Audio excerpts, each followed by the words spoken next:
نضيء بنورنا الدنيا وننشر في الفضاء أملا ونعلي عزم همتنا فمن طلب العلا وصل. بسم اللہ الرحمن الرحیم. طلبہ عزیز، میں عرض کر رہا تھا کہ قیامت کے دن اللہ تعالیٰ ارشاد فرمائیں گے کہ ایک شخص بھی اپنی جگہ سے نہ ہلے گا، قدم نہ اٹھائے گا جب تک 5 باتوں کی جواب دہی نہ ہو جائے گی. من عمرہ فیما افناہ، پوچھا جائے گا کہ تم نے اپنی زندگی کے اوقات کو کن کاموں میں صرف کیا. حقوق الاوقات اور حقوق اللہ فی الاوقات. ہر چیز کے حقوق کی طرح وقت کے بھی حقوق ہیں. ایک حقوق اللہ فی الاوقات ہیں اور ایک حقوق الاوقات ہیں.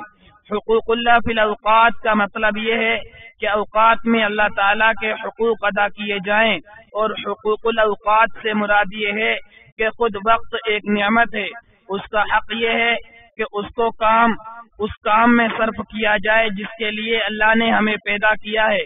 پہلی قسم یعنی حقوق اللہ فی الاوقات اگر اپنے وقت میں کسی عذر کی بنا پر ادا نہ ہو سکیں تو ان کی قضا دوسرے وقت میں جائز ہے.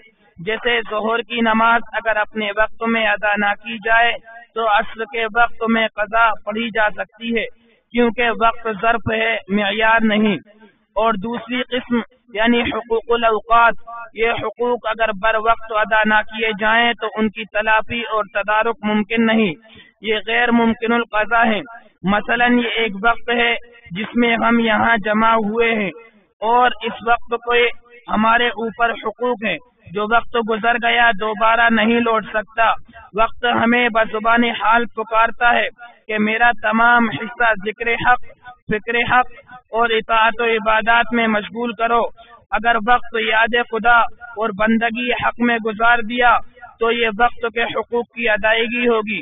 دوسرے الفاظ میں یہ نعمت وقت کا حق تشکر ہے.